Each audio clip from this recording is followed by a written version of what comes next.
Yes, we can start. Thank you. Good morning, everyone.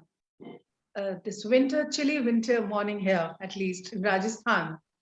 So we welcome you all from Nirvan University, Jaipur, Rajasthan. Now, this is a Thursday webinar series which we have launched and have been going on since few months. But today's series is a special one which we have launched, which talks about women in leadership.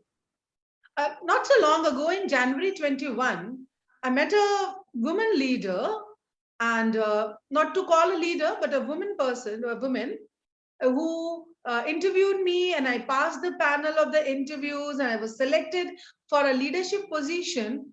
And at the nick of the time, she told me that I don't find you suitable for the leadership role. And I was replaced by a man. And this woman, a persuader of women in this, what is leadership? What are women leaders? How do you define leaders, particularly in case of women? And after a lot of thinking, with whatever knowledge I have and the experience I have of being a teacher trainer, making future teachers and a leader, I could realize that a leader is someone who leads by example, who paves way, who fights the adversities, face the challenges, overcome them, find the opportunities even in adversities, and encourages others to lead. A leader is someone who make others, who mentors leaders. And so we thought of starting this Women in Leadership series, where we want to meet women leaders who have faced challenges, who have overcome them, who have made opportunities and are mentoring and making and helping leaders, and will share their experiences with us to help us and also the future emerging leaders to shape their lives. So we are fortunate to have among us Ms. Sunita Aaron, a senior resident editor of Hindustan Times, UP. Now her credentials are so high, so illustrious that I have no words. I've met her personally, very warm person, very encouraging. She is a resident editor of Hindustan Times UP.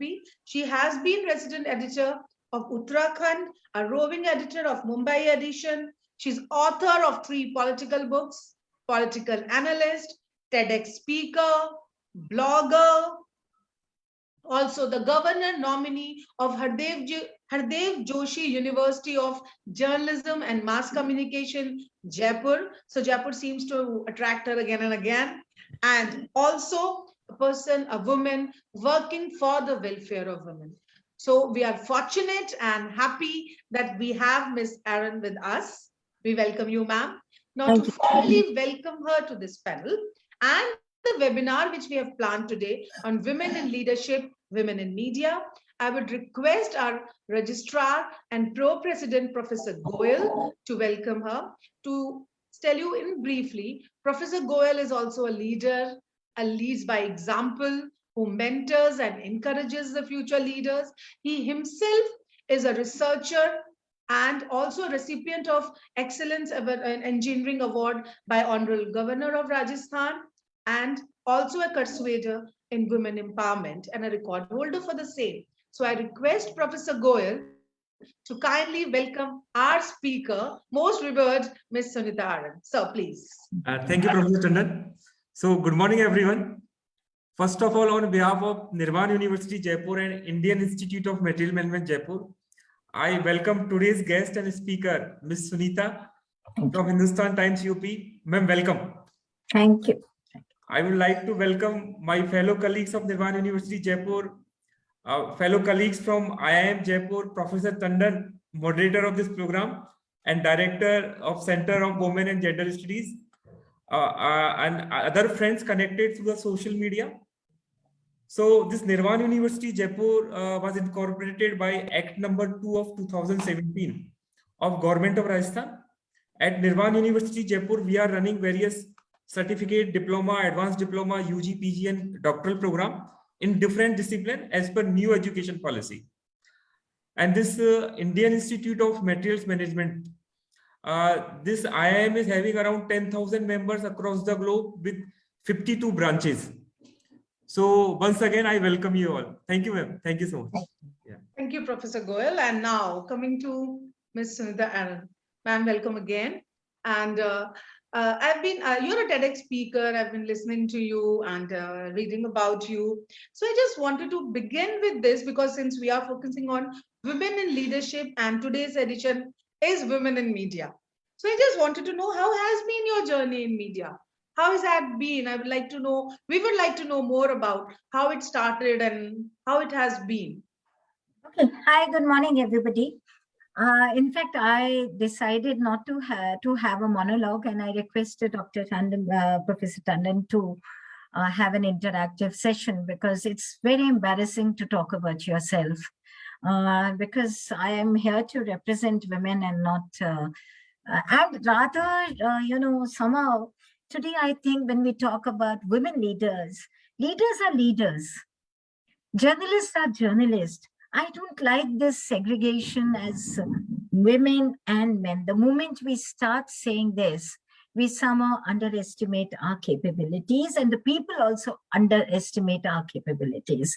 So I personally feel leaders are leaders, journalists are journalists. But the issue that you faced, Tanu, I had also faced, because when I started my journey, that time there were very few women in media.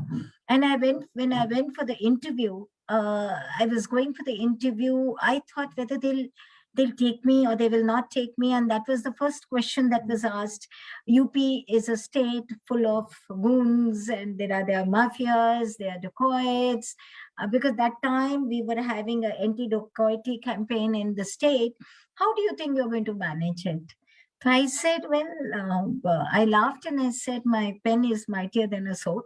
So I don't think so I'll have any problems, and there won't be any complaint there, because I firmly believe that there is nothing that women can't do, which men can do. Then after years of reporting in which I covered Ayodhya, which was a very difficult assignment, but I was the only reporter in UP. Hindustan Times did not have a local edition at that time. And incidentally, my professional life and my children, they all happened together. So when I was doing this Ayodhya thing, my child was very small, and she had started speaking, she used to say, "Ari, why do you have to go to Odha every day?" And I said, I have to go because that's my work. But then I worked out, I had friends, because I feel that this is where women face problems. They ask me also, but we have to cultivate our own support base. We have to cultivate friends, and friendship is always give and take. There's nothing like that you can take everything and not give anything. So I developed friends who used to come and stay with my children and take care of them when I was away. And my editor was also very, very understanding. He said, okay, you know so many people, you have networked, so you can also cover from Lucknow. So 2 days I'll go to Ayodhya, but unlike other reporters who were staying there, camping in Ayodhya for 15, 20 days. So then again, this dilemma which you mentioned, Tanu, when I was offered this RE-ship, my editor one fine day came from Delhi and said, we have decided to make you resident editor of Hindustan Times. I said, this is the second time and then he said, also said that we'll watch you for 6 months and then decide whether finally take a call on that. I think they wouldn't have asked to said the same thing to a man, but perhaps they had some doubts over my abilities. So when I was entering the profession and when I became RE, both the times I faced the same question. And I told him I have not asked for it. And well, it's your choice. But till the time you confirm me on the position, I will not sit in the cabin or occupy that chair. So I continued sitting in my own cabin. I was the chief of bureau at that time. I did not. Then my editor came and told me one thing which I think women should understand, women leaders should know, that it's the chair people respect and not the person sitting on it. So whether a man or a woman, when you sit on the chair, when you occupy a chair, you automatically start commanding, respect, some authority, everything together. So it's not that a man is sitting or a woman is sitting, it's the chair which is there. So you see, we see bureaucrats. A chief secretary, a week after he has retired, is not recognized by people. I have seen some bureaucrats, good old days, traveling by rickshaw after retiring, 1 year after retiring. So basically, it's the chair. And now, when you're occupying the chair, that's where your leadership role comes. It's not that because a leader, as you said, Tanu, I agree with you. You have to be you can only be a leader if you are leading from the front. There is no way you can, think that, okay, I'm a leader, I don't have to do anything. No, you have to work harder than your colleagues. Second, I feel that when you are climbing the stairs, anybody, that's for any profession, when you're climbing the stairs and you are reaching the top, carry people with you. Because the ladder at the top of it, it's very lonely.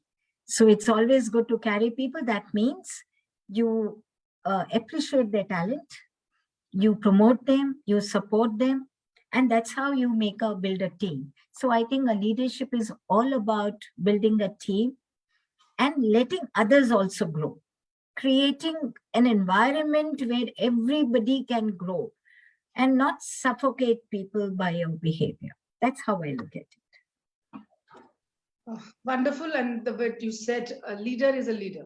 Gender doesn't matter. A leader is a leader. And I totally agree with you with whatever has been my experience.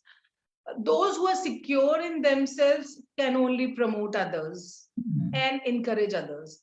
Insecure ones can only pull you down. Yeah. And only what has been my experience with that person who has been so-called a persuader of women empowerment or something, could not promote a woman because maybe she got insecure. I don't know. It's not a platform to talk about that. But maybe the insecurity crept in, or whatever may be the reason that you felt a man would have been better.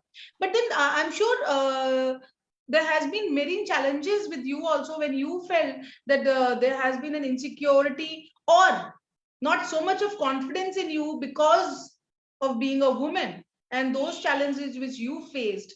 If you can just tell us some anecdotes or some experience regarding. Look, Tanu, you see, the problem comes when a professional woman carries her personal problems to offices.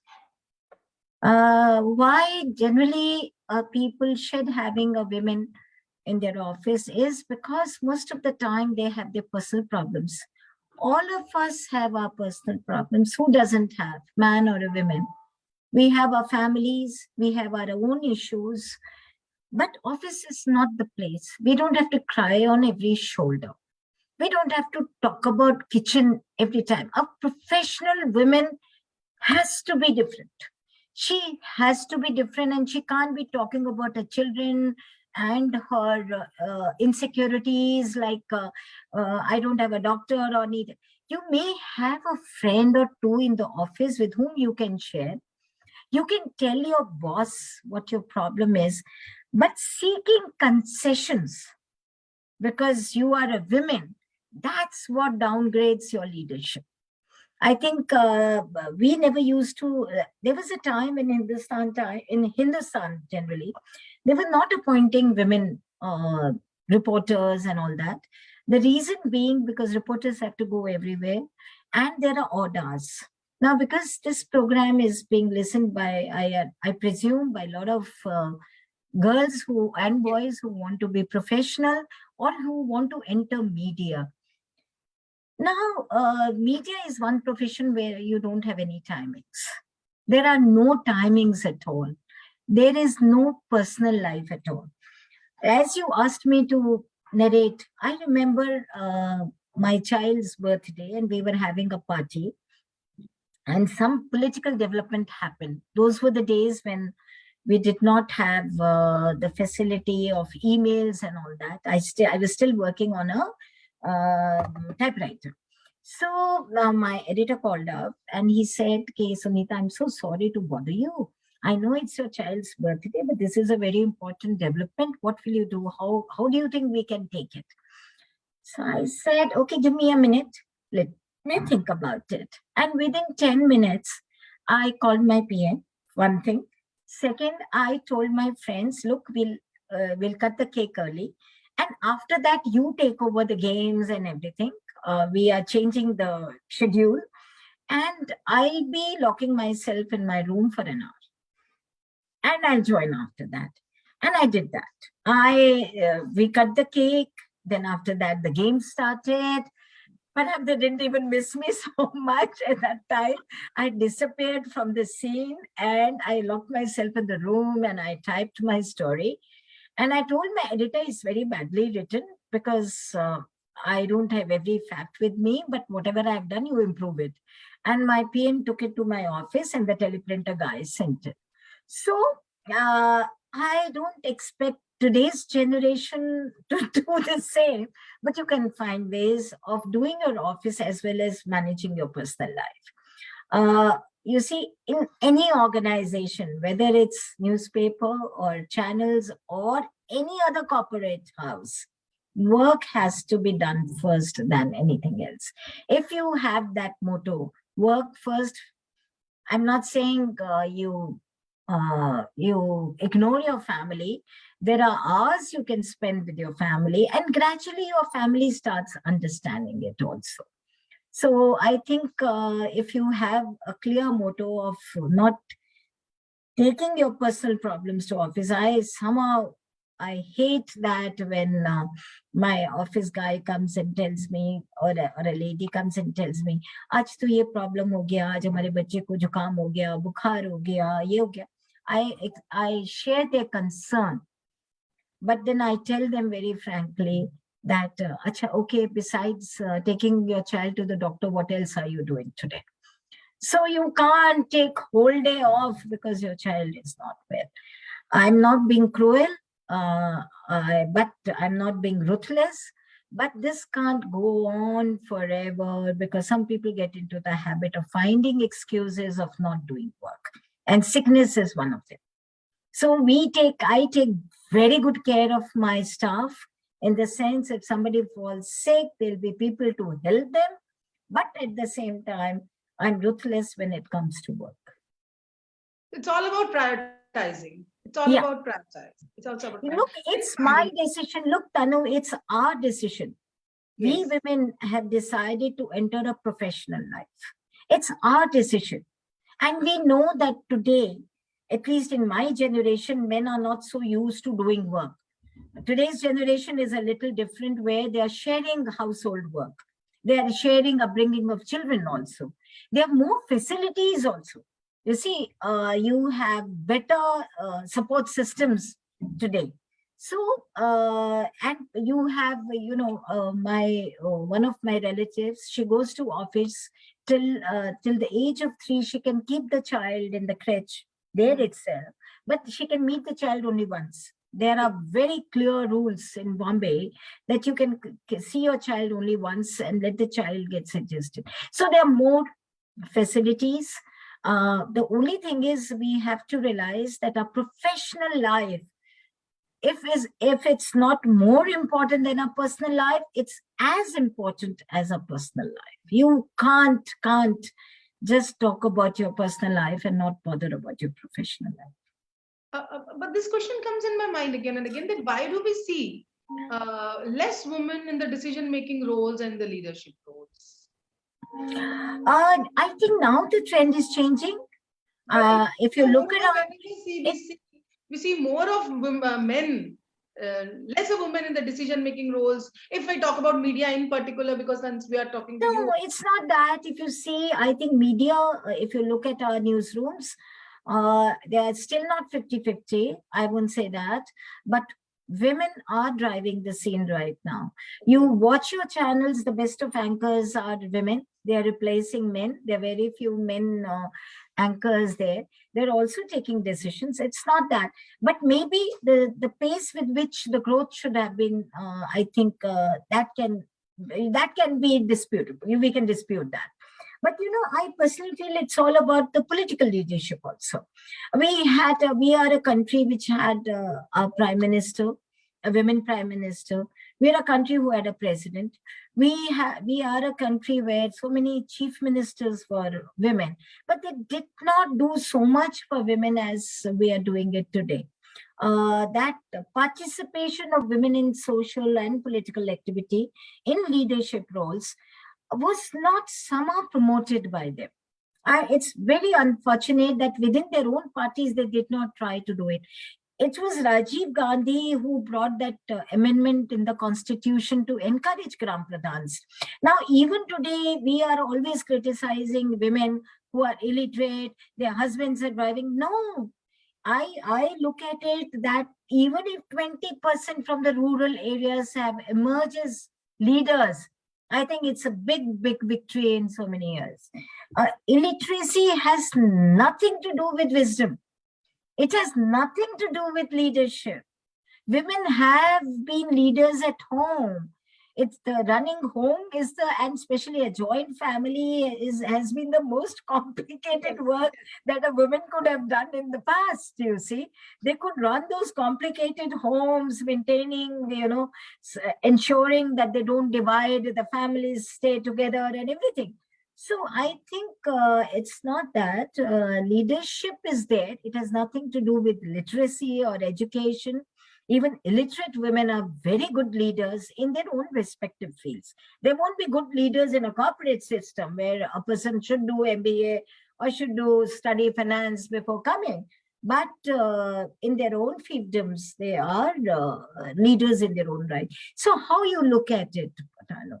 You look at it, okay, we have not achieved, or we look at it what we have achieved. The difference is that I look at what we have achieved. I look at it, okay, I see so many women in media. I see so many women in leadership roles. I see the strength of MLAs growing. I see the strength of ministers growing. I see the strength of Gram Pradhans growing. So how you look at it, that's it. But still, there's one thing, like I was going through the UN's Beijing +20, which happened, which has this commitment of encouraging more and more women towards the media. And there's one thing which I personally don't completely agree, but still, we do get these things that the portrayal of women in media at large.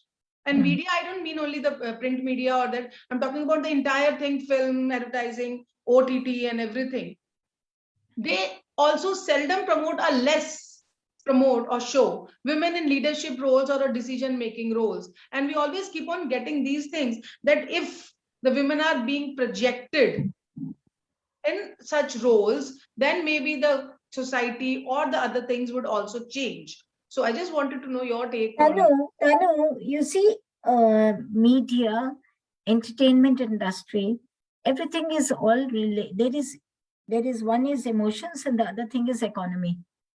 You can't run a newspaper or a channel or anything without having audience, without having eyeballs.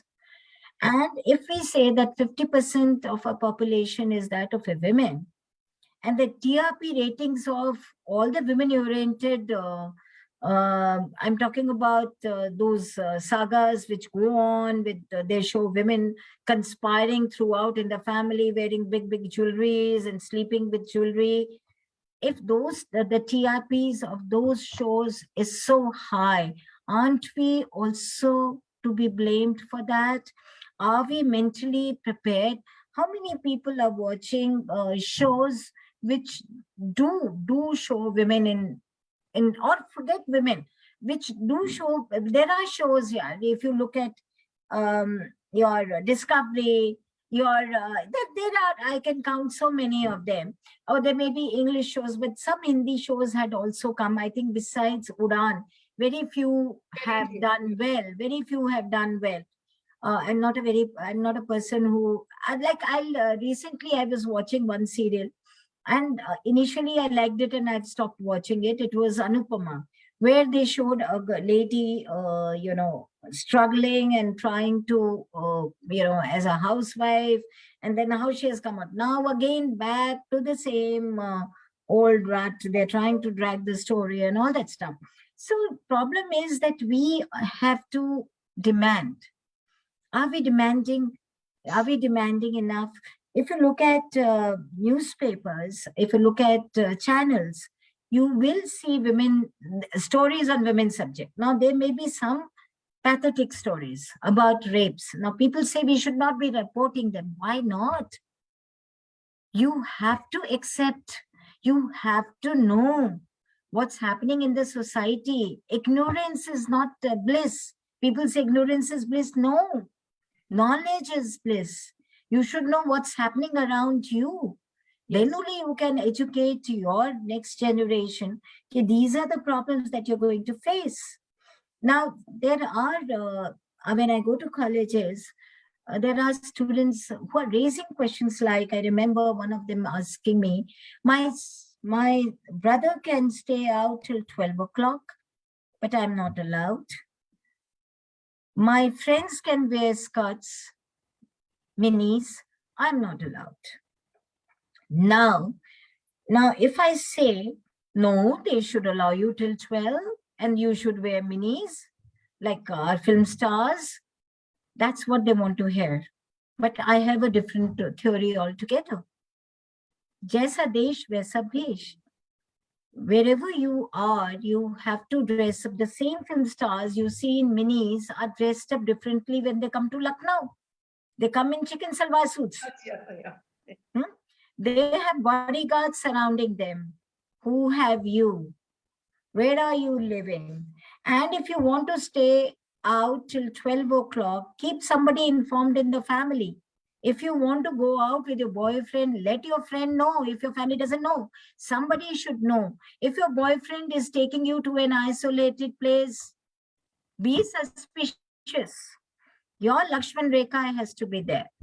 There is nothing that stops you from staying out to 12. I travel whole night, but I take precautions. I'm very careful about where my driver will halt, what the area is like, whether my people, they should know I'm talking to them.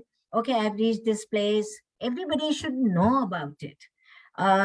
You know, the moment you become vulnerable when you are hiding things, or you are not behaving, your behavior is not in consonance with the environment of your area.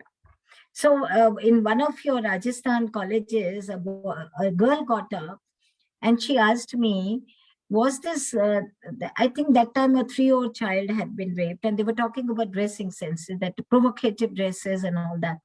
So she said, was she not dressed up properly that she was raped? She had a point. She had a point that yes, a 3-year-old child being raped, the dressing up can't be the reason. But at the same time, those incidents happen because of vendetta, because of pornography, because of a lot of other things that are happening in our society. But she had a point. But if you're talking about your security, then if you want, you see, for me, what is important? That I work. Yes. That's important. That nothing stops me from working. For me, what I wear, how I wear, that's for my parties, not for other places. Parties, people I know of. So you have to decide what is important, your late night parties and minis, or your professional career and your future. That's what I agree with. Like, while we were in college and we had Ms. Kiran Bedi, IPS, who came to our college, and she also said the same things online. If she says, I don't mind if you want to wear a mini, but if at night something happens, would you be able to run in your high heels? Wear sneakers if you want. Learn the self-defense, and then do whatever you want to do. It's like same. We say that we are empowered, but then we want to rely on men for security. You have to be responsible for that. But that also takes me one thing which you also said or something. The more and more women, when they will come at the important positions, or like we see more and more women working, maybe the mentality of the men, which has changed, it's not that it has not, but it will also change more. Like, I've been in the committee of POSH, Prevention of Sexual Harassment Cell, in the colleges and all that. And a lot of time I've seen that in the departments where there are equal men and women, or more women, men I don't know, overtly, apparently, and over a longer period of time, their mentality do change. They also learn to adjust, to change their views, and also society becomes more acceptable of the norms. And if as a woman I'm going and at night, if I see more of women constables or more of women police women or something, or if the men mentality has changed because they also know that women will be working, it's a very normal thing to women to work at night and return home. So then these things will also change. So I think we need more and more women working, more and more women at the decision making roles, leadership roles, working women, professional women who are working. Tanu, I'm also chairperson of POSH in my office. And I would like to mention that sometimes women also make mistakes. Yes. I had a case wherein the girl kept on coming to my place and kept on telling me a lot of things. But the point is, she entered into a relationship with her boss. And the boss did not deliver what she was expecting in terms of promotion and perks. After that, perhaps there were some differences and she came with a complaint. So I said, what do I do? If we do the investigations and it will be a committee doing the investigations, what do? We are going to ask for your WhatsApp chats. We are going to ask for your whatever you have told me yourself, the gifts that you got and everything. Then how do I defend you? Because look, who goes into what relationship, it's a matter of personal choice. I don't want to comment on that because I think today even mothers can't, nobody should. The children are grown up. I think they should take their own call. I am firmly of the opinion that there should not be too much of interference. And you can tell them this is what is good, this is what is bad, then let them take a decision. But at the same time, when I go to colleges, I said, then if you take a wrong decision, don't blame your parents for the consequences or your college for the consequences. Be prepared to brave the consequences yourself. So even you see what happens sometimes for small little things, girls also make mistakes. Yes. And the need is that they should understand that nothing comes without hard work. You're getting friendly with your boss will not help you at all. It will only lead to exploitation. And we have so many cases. There's so many girls who come to me and they ask me about it. I tell them that nobody will stand by you if you do like this. So, and in office, you lose respect. You are talking about professionalism. Men also lose respect. Why? Yes. If a man with a roving eye always loses respect in the organization. So, as I said from the very beginning, that let's be professional in our office. Let's have parties. Let's enjoy. There is a space to enjoy. I'm somehow against that a very, very regimentary life. I think people must enjoy together. They must know each other. They must know each other's families, you know. And girls sometimes making excuses like, he dragged me to the dance floor. Are you working together now again? How you look at it?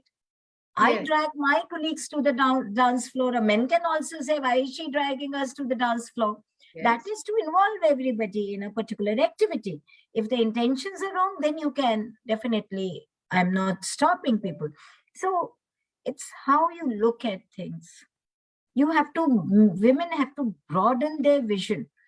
They have to broaden their outlook when they're coming out. But that doesn't mean you sleep with men. Yes. When I'm saying broaden, don't look everything with a suspicion. Don't trust everybody, but at the same time, you know, don't blindly trust. Trust, but not blindly. And I think women is God gifted. They can actually they can find out it. So we were talking about leaders. I think leaders have this problem also, that how far can they go while they're reprimanding their staff for wrongs, you know. Questions are raised. It's not that the women leaders would be questioned.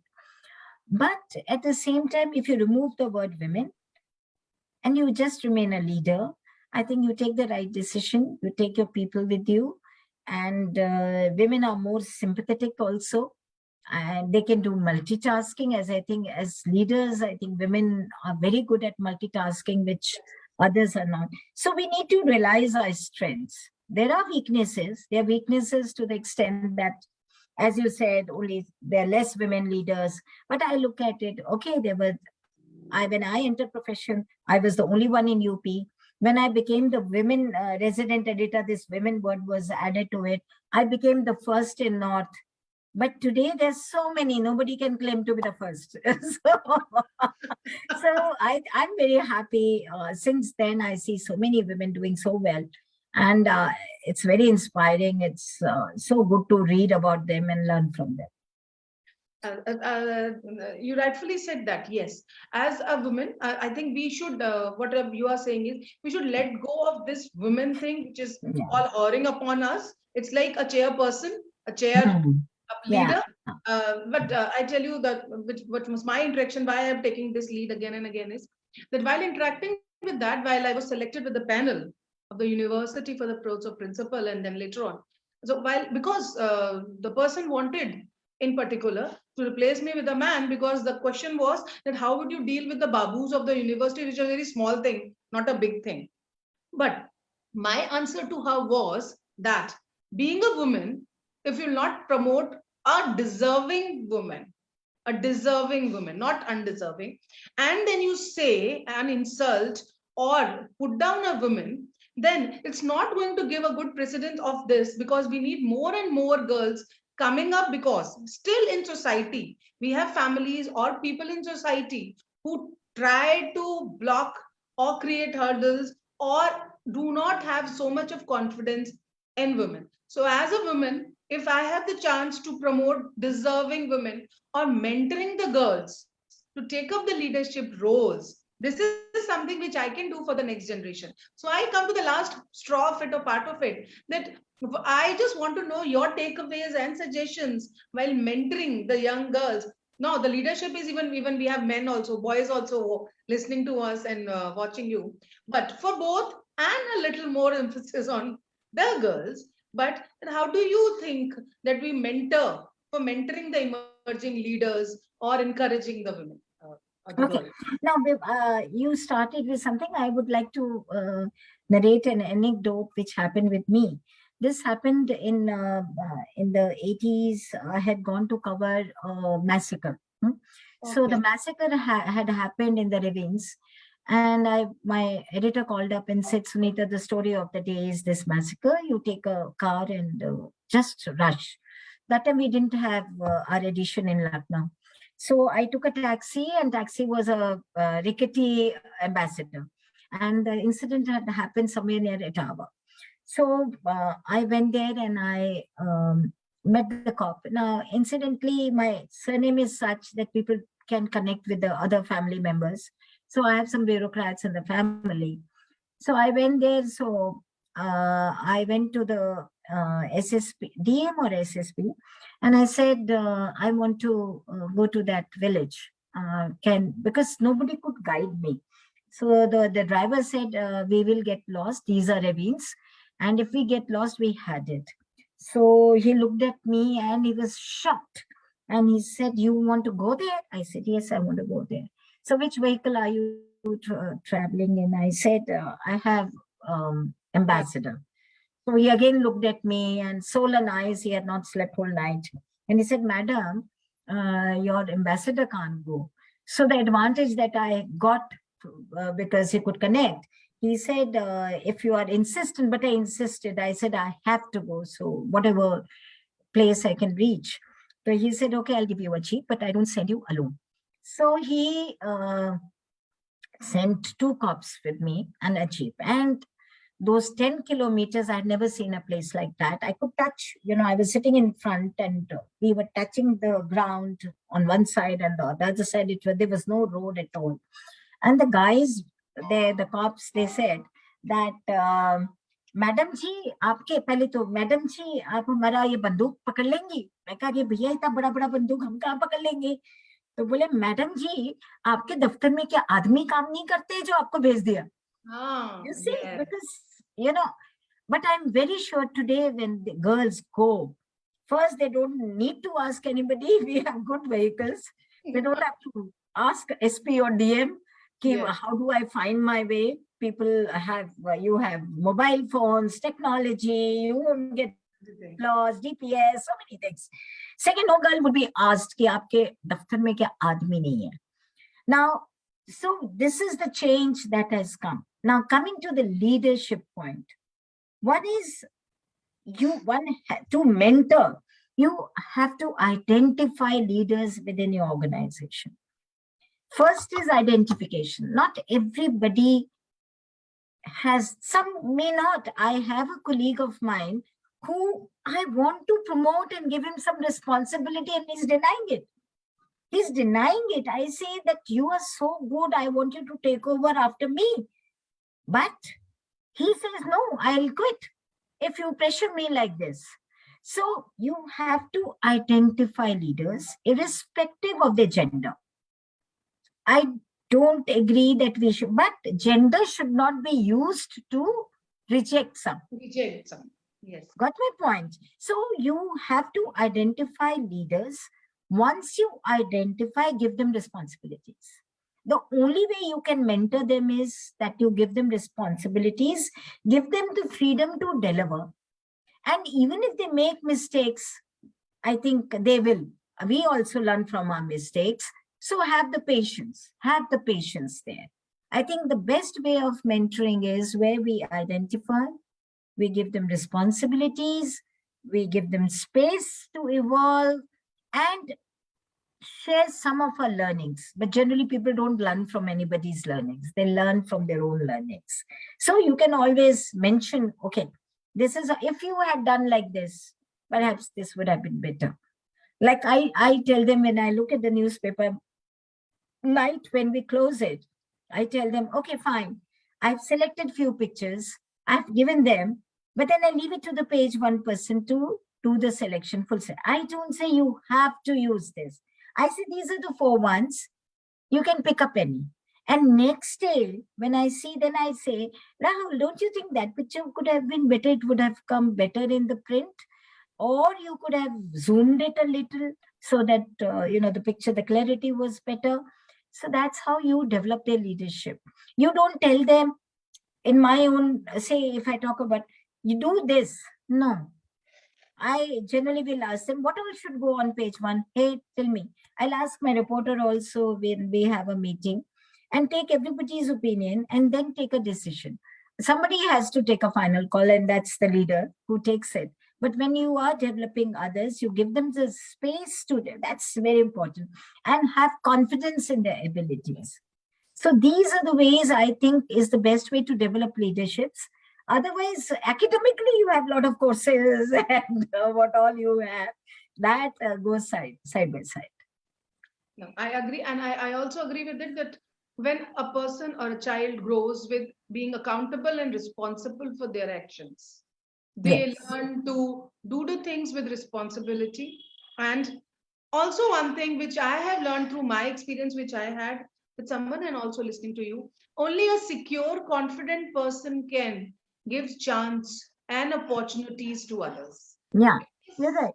You're right. If I'm insecure, I will be threatened by someone who is coming up. And a leader is someone who is secure, confident, then identifies a person who can take the role and do the mentoring. And you I think have to, Tanu, you have to develop a second line. They can't, but the only, unfortunately, I developed so many and they left.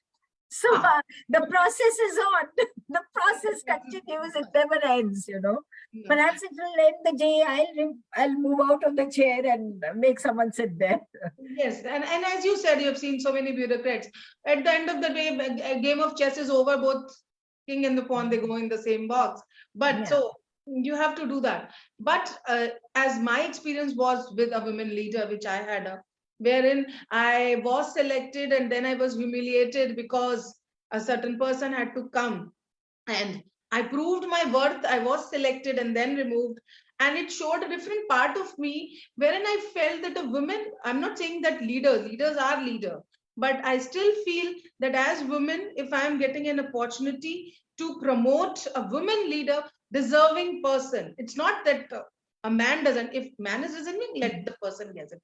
We should be doing it, and we should be mentoring girls to come up, speak, take the decision making and leader roles, because there are many women or girls out there who have the leadership traits and the abilities, but they are not confident that they will be able to do it. They are hesitant because still people feel that they are not. Tanu, I think there may be quite a number of women listening to this. I think there is, while we talk about abilities, capabilities, competence, and we are as good as men, I don't know why sometimes people don't want to work under a women leader. I think this is also something which it's something which women has to think.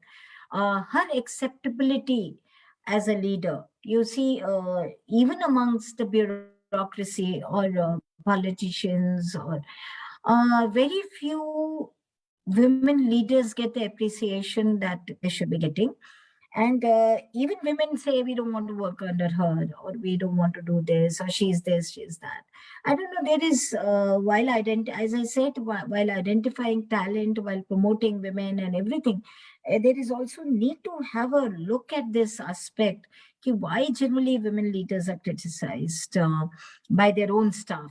There have been surveys done by so many people wherein they went and spoke to staff of women leaders, and the question came, they were not very happy.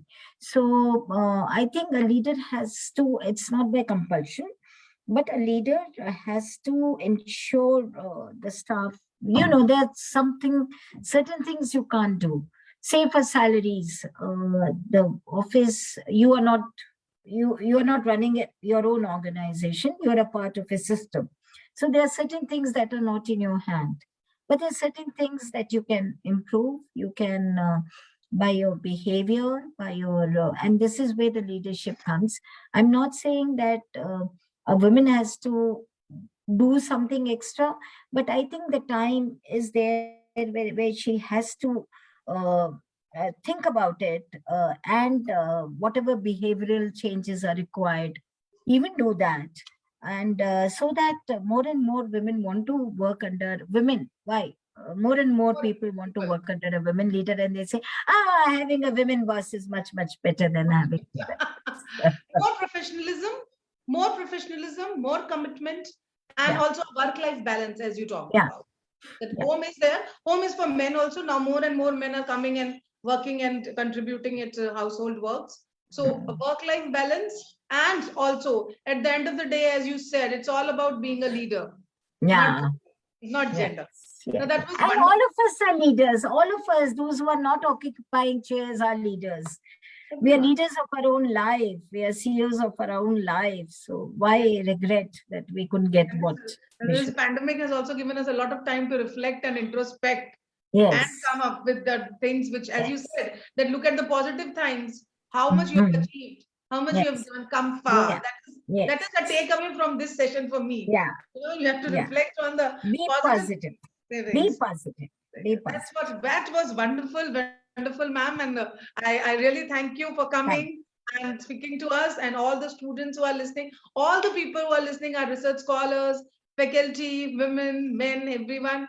And being a leader, how to mentor a leader, and how to be a professional to the core, where work comes first when it has to. Leaders must remember that no one is indispensable in any organization. They'll start behaving. Nobody is. I remember my boss who was there. I would take her name. My mentor, Professor Bhimati Singh of Lucknow University. She was my first boss, and she always used to say whenever there was to be Indira Gandhi nahi to kya desh nahi chala. So nobody is indispensable. Nobody is. So you have to do the work, and she was excellent in that way. So I really thank you, ma'am. Thank you for taking time out of your busy schedule. I know no. Thank you. All the best. Thank you. Bye. Thank you, ma'am. Thanks a lot. And thank you, everyone, for this. Thank you, ma'am.